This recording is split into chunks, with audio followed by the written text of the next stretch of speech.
যুক্তরাষ্ট্র জুড়ে শুরু হয়েছে ভয়াবহ শীতকালীন ঝড়। প্রাকৃতিক এই দুর্যোগে দেশটির ৩০টিরও বেশি রাজ্যের অন্তত ৬ কোটি মানুষ বিপর্যয়ের মধ্যে পড়েছে। তাছাড়া দেশটিতে এক দশকেরও বেশি সময়ের মধ্যে এবার সবচেয়ে ভারী তুষারপাত ও শীত পড়তে পারে আশঙ্কা করা হচ্ছে। যুক্তরাজ্য ও আয়ারল্যান্ডেও তীব্র তুষারপাত শুরু হয়েছে। এদিকে চীন ও ভারতের বিভিন্ন এলাকা ছেয়ে গেছে তুষারের ভারী আস্তরে। সৃষ্টি ঘটকের প্রতিবেদন। যুক্তরাষ্ট্রের ন্যাশনাল ওয়েদার সার্ভিস জানিয়েছে, সোমবার পর্যন্ত বিপর্যয়কর শীতকালীন ঝড়, ভারী তুষারপাত ও জমে থাকা বরফের কারণে সেন্ট্রাল প্লেইনস অঞ্চল থেকে মধ্য আটলান্টিক অঞ্চল পর্যন্ত বিপর্যয়কর পরিস্থিতি সৃষ্টি হতে পারে। এরই মধ্যে আবহাওয়া অফিস ৬টি রাজ্যে জরুরি অবস্থা জারি করেছে, যার মধ্যে ক্যানসাস ও মিসৌরির অবস্থা বেশি খারাপ। জরুরি অবস্থার আওতায় পড়া অন্যান্য অঙ্গরাজ্য হচ্ছে Kentucky, Virginia, West Virginia, Arkansas ও নিউ জার্সির কিছু অংশ। ঝড়ের কারণে এরই মধ্যে কয়েক হাজার ফ্লাইট বিলম্বিত ও বাতিল হয়েছে। কুয়াশা ও ভারী তুষারপাতের কারণে অনেক রাস্তাঘাট যোগাযোগ বিচ্ছিন্ন হয়ে পড়েছে।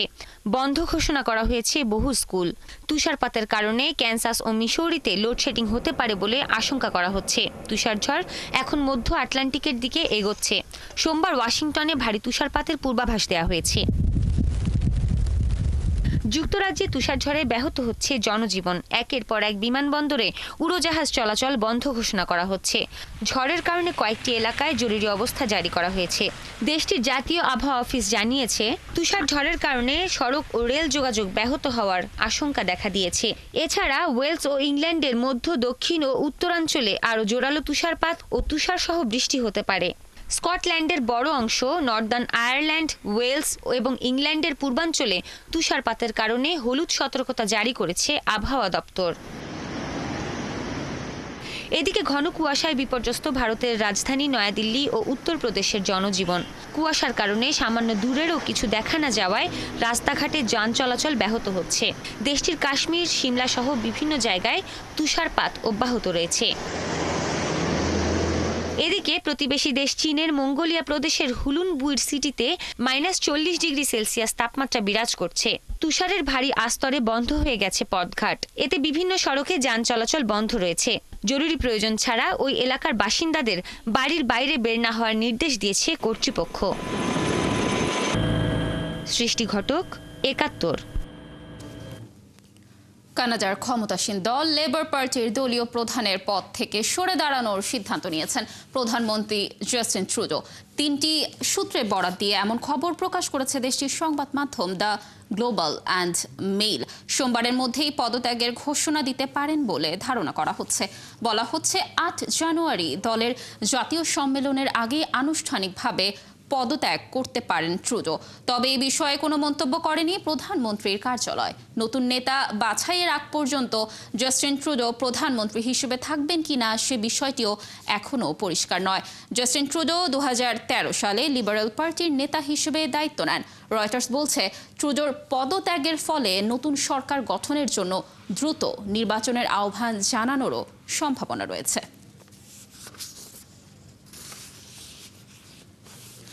পূর্ব উপকূলীয় এলাকায় মিসাইল ছুড়েছে উত্তর কোরিয়া।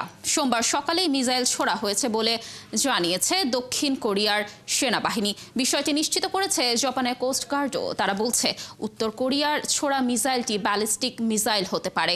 গত ২ মাসের মধ্যে এই প্রথম মিসাইল ছুড়ল উত্তর কোরিয়া। তবে যুক্তরাষ্ট্রের পররাষ্ট্রমন্ত্রী অ্যান্টনি ব্লিংকেনের দক্ষিণ কোরিয়া সফরের সময় এই মিসাইল নিক্ষেপকে গুরুত্বের সাথে বিবেচনা করছে সিউল। দক্ষিণ কোরিয়ার রাজনৈতিক অস্থিরতার মধ্যেই সফর করছেন যুক্তরাষ্ট্রের পররাষ্ট্রমন্ত্রী। দক্ষিণ কোরিয়ার অভিশংসিত প্রেসিডেন্ট ইউন সুক ইয়লকে গ্রেফতারের দায়িত্ব নেওয়ার জন্য দেশটির পুলিশ বাহিনীকে অনুরোধ করেছে দুর্নীতি দমন সংস্থা। গত শুক্রবার প্রেসিডেন্সিয়াল গার্ডসের বাধার মুখে ইউনকে গ্রেফতার প্রচেষ্টা ব্যর্থ হলে আজ সোমবার এই অনুরোধের বিষয়ে অবগত করেছে সংস্থাটি। দক্ষিণ কোরিয়ার উচ্চ পদস্থ কর্মকর্তাদের দুর্নীতি তদন্তকারী কার্যালয় CIO ও পুলিশ বাহিনীর কর্মকর্তাদের যৌথ উদ্যোগে ইউনের বিরুদ্ধে তদন্ত পরিচালিত হচ্ছে। গত ৩ ডিসেম্বর দেশে সামরিক আইন জারি করে দেশদ্রোহিতার অপরাধ করেছিলেন কিনা ইউন, এই অভিযোগের তদন্ত চলছে। ইউনের সামরিক শাসন কয়েক ঘন্টা জারি থাকলেও তার উপর থেকে কয়েক সপ্তাহেও ফাড়া কাটার লক্ষণ দেখা যাচ্ছে না। ইউনকে গ্রেফতারে ব্যর্থ হওয়ায় সমালোচকদের ক্ষোভে বিপর্যস্ত সিআইও মরিয়া হয়ে পুলিশের শরণাপন্ন হলো। তাদের এই অতি তৎপরতার আরেকটি কারণ হলো সোমবার মাঝরাতে গ্রেফতারি পরোয়ানার সময়সীমা শেষ হয়ে যাবে। একজন পুলিশ কর্মকর্তা জানিয়েছেন, সিআইও এর অনুরোধের পরিপ্রেক্ষিতে আইন পর্যালোচনা করছে পুলিশ। ভারতীয় কোস্টগার্ড বাহিনীর একটি হেলিকপ্টার দুর্ঘটনায় অন্তত 3 জন নিহত হয়েছেন। আহত হয়েছেন কয়েকজন। স্থানীয় সময় রোববার গুজরাটের পোরবন্দরে হেলিকপ্টারটি বিধ্বস্ত হয়। ভারতীয় সংবাদ মাধ্যম এনডিটিভির প্রতিবেদনে বলা হয়েছে, ALH ধ্রুব নামের হেলিকপ্টারটি গুজরাটের পোরবন্দরে সশস্ত্র বাহিনীর প্রশিক্ষণে অংশ নিয়েছিল। প্রশিক্ষণ চলাকালে সেটি দুর্ঘটনায় পড়ে। হেলিকপ্টারে থাকা 3 জন ক্রু সদস্য ঘটনাস্থলেই মারা যান। এ ঘটনায় কয়েকজন আহত হয়েছেন এবং তাদের স্থানীয় সিভিল হাসপাতালে চিকিৎসা দেওয়া হচ্ছে। দুর্ঘটনার কারণ এখনও জানা যায়নি। এ বিষয়ে তদন্ত শুরু হয়েছে। হিন্দুস্তান এরোনস্টিক্স লিমিটেডের তৈরি এই হালকা ওজনের অত্যাধুনিক হেলিকপ্টার ALH ধ্রুব টুইন ইঞ্জিনের হেলিকপ্টারটি সামরিক ও বাণিজ্যিক 2 ক্ষেত্রেই ব্যবহার করা যায়। গাজায় গত 24 ঘন্টায় ইসরায়েলি বাহিনীর অব্যাহত হামলায় অন্তত 88 জন ফিলিস্তিনি নিহত এবং আরও 208 জন আহত হয়েছেন। এতে করে উপত্যকাটিতে নিহতের মোট সংখ্যা 45,800 ছাড়িয়ে গেছে। গাজার স্বাস্থ্য মন্ত্রণালয় এক বিবৃতিতে জানিয়েছে, এই হামলায় আরও অন্তত 1,09,064 জন ব্যক্তিও আহত হয়েছেন। রবিবার গাজার মধ্যাঞ্চলীয় নুসাইরাত শরণার্থী শিবিরে একটি বাড়িতে ইসরায়েলি বিমান হামলায় 5 জন নিহত হন। অপরদিকে উত্তরের জাবালিয়ায় আরেকটি হামলায় 4 জন নিহত হয়েছেন। একই দিন সন্ধ্যায় খান ইউনিসে একটি পুলিশ স্টেশনে হামলায় আরও 5 জন নিহত হন। তবে এদের মধ্যে সবাই পুলিশ সদস্য কিনা তা নিশ্চিত হওয়া যায়নি। এই এলাকাটিতে গত 3 মাস ধরে ইসরায়েলি বাহিনী অভিযান পরিচালনা করছে। এদিকে অস্ত্রবিরতি চুক্তি বাস্তবায়নে যুক্তরাষ্ট্র ও আরব মধ্যস্থতাকারীরা তাদের প্রচেষ্টা বাড়িয়েছে।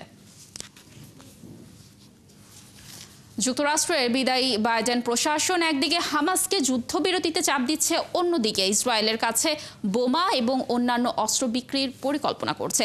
ইসরায়েলের কাছে এবার $800 কোটি মূল্যের অস্ত্র বিক্রির পরিকল্পনার কথা কংগ্রেসকে জানিয়েছে যুক্তরাষ্ট্রের পররাষ্ট্র দফতর। জো বাইডেনের হোয়াইট হাউস ছাড়ার 2 সপ্তাহ আগে এমন পরিকল্পনার কথা জানানো হলো। মার্কিন প্রশাসনের এই দ্বৈত অবস্থানের মধ্যেই গাজার পরিস্থিতি আরও ভয়াবহ হয়ে উঠছে। বিস্তারিত মনিরুজ্জামান বাবুর প্রতিবেদনে। যুক্তরাষ্ট্র ইসরায়েলের সবচেয়ে বড় অস্ত্র সরবরাহকারী দেশ। এছাড়া দেশটি ইসরায়েলকে সবচেয়ে আধুনিক প্রযুক্তির সামরিক উপকরণ বানাতে সহায়তা করছে।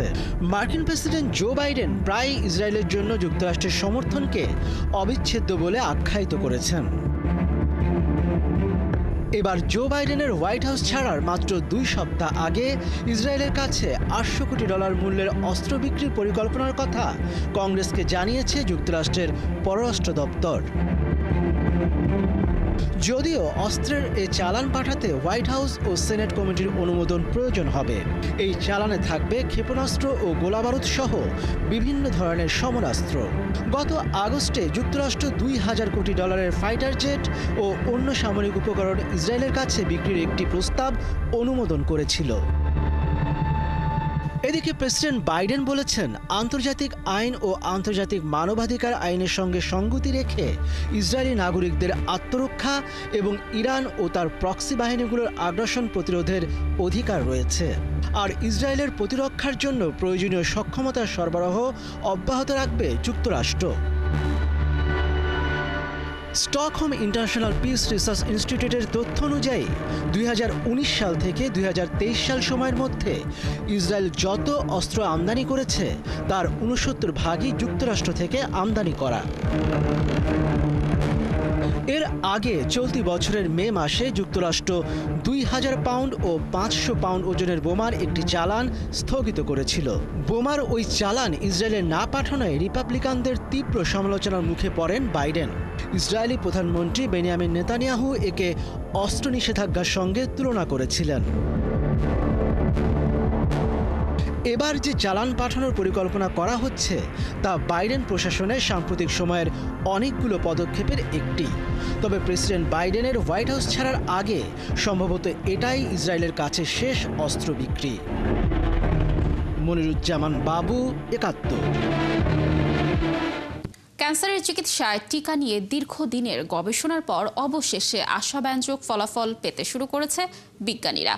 বিশেষায়িত এই টিকা মূলত শরীরের রোগ প্রতিরোধ ব্যবস্থাকে প্রশিক্ষণ দিয়ে টিউমার চিহ্নিত করতে সহায়তা করে। এর পরীক্ষামূলক ব্যবহার নানা ধরনের ক্যান্সারের বিরুদ্ধে ইতিবাচক ফলাফল দেখাচ্ছে। সৃষ্টি ঘটকের প্রতিবেদন। ক্যান্সারের বিরুদ্ধে ইমিউন সিস্টেম সক্রিয় করার ধারণাটি নতুন নয়। ১৯০০ শতকের শেষ ভাগে নিউ ইয়র্কের সার্জন উইলিয়াম কোলি আবিষ্কার করেছিলেন ব্যাকটেরিয়ার সংক্রমণ ইমিউন সিস্টেমকে উদ্দীপিত করে ক্যান্সারের বিরুদ্ধে লড়তে সাহায্য করে। কোলি তার গবেষণায় প্রায় ১,০০০ রোগীর শরীরে ইনজেকশনের মাধ্যমে ব্যাকটেরিয়া প্রবেশ করিয়ে চিকিৎসা করেছিলেন, যার অনেক ক্ষেত্রেই সফল ফলাফল পাওয়া যায়। বর্তমানে ক্যান্সারের টিকার গবেষণা নতুন ধাপে পৌঁছেছে। আধুনিক বিজ্ঞানীরা টিউমারের জিনোম সিকোয়েন্সিং এর মাধ্যমে নির্ধারণ করছেন কোন মিউটেশন বা নিও অ্যান্টিজেন ইমিউন সিস্টেমকে সবচেয়ে বেশি সক্রিয় করতে পারে। এই প্রক্রিয়ায় আরএনএ ব্যবহার করে শরীরের কোষকে ক্যান্সারের নির্দিষ্ট অ্যান্টিজেন তৈরি করতে প্রশিক্ষণ দেওয়া হয়। এর ফলে ইমিউন সিস্টেম ক্যান্সারের কোষগুলোকে চিহ্নিত করে ধ্বংস করতে সক্ষম হয়। দুই মার্কিন ফার্মাসিউটিক্যাল কোম্পানি মডার্না এবং মার্কের তৈরি একটি ব্যক্তিকেন্দ্রিক এমআরএনএ ক্যান্সার টিকা সম্প্রতি মেলানোমা রোগীদের ওপর সফলভাবে পরীক্ষা করা হয়েছে। পরীক্ষার ফলাফলে দেখা গেছে এই টিকা ক্যান্সার পুনরাবৃত্তি বা মৃত্যুর ঝুঁকি প্রায় অর্ধেক কমিয়ে এনেছে। এছাড়া একই প্রযুক্তি ব্যবহার করে অন্যান্য ক্যান্সারের বিরুদ্ধেও পরীক্ষামূলক কাজ চলছে। গবেষকরা আশা করছেন ভবিষ্যতে কেমোথেরাপি বা অস্ত্রোপচারের মতো জটিল চিকিৎসার বিকল্প হয়ে উঠতে পারে ক্যান্সারের টিকা। পাশাপাশি প্রতিরোধমূলক টিকা তৈরি করেও ঝুঁকিপূর্ণ রোগীদের সুরক্ষিত করা সম্ভব হতে পারে। ২০২৪ সালে অক্সফোর্ড বিশ্ববিদ্যালয়ের বিজ্ঞানীরা ডিম্বাশয়ের ক্যান্সার প্রতিরোধে একটি টিকা তৈরির জন্য অর্থায়ন পেয়েছেন। তবে এই পথে নানা চ্যালেঞ্জও রয়েছে। ব্যক্তিকেন্দ্রিক টিকা তৈরি এখনও বেশ সময় ও ব্যয় সাপেক্ষ। বিজ্ঞানীরা মনে করছেন ক্যান্সার টিকা নিয়ে ২০২৫ সাল হতে পারে একটি গুরুত্বপূর্ণ বছর। উইলিয়াম কোলির দৃষ্টিভঙ্গি ১ শতাব্দী পর বিজ্ঞানীদের নতুন চিকিৎসা পদ্ধতির পথ দেখাচ্ছে। তবে এই টিকা কতটা কার্যকর হবে তা নিশ্চিত হতে আরও কিছু গবেষণার ফলাফলের জন্য অপেক্ষা করতে হবে। সৃষ্টি ঘটক, ৭১।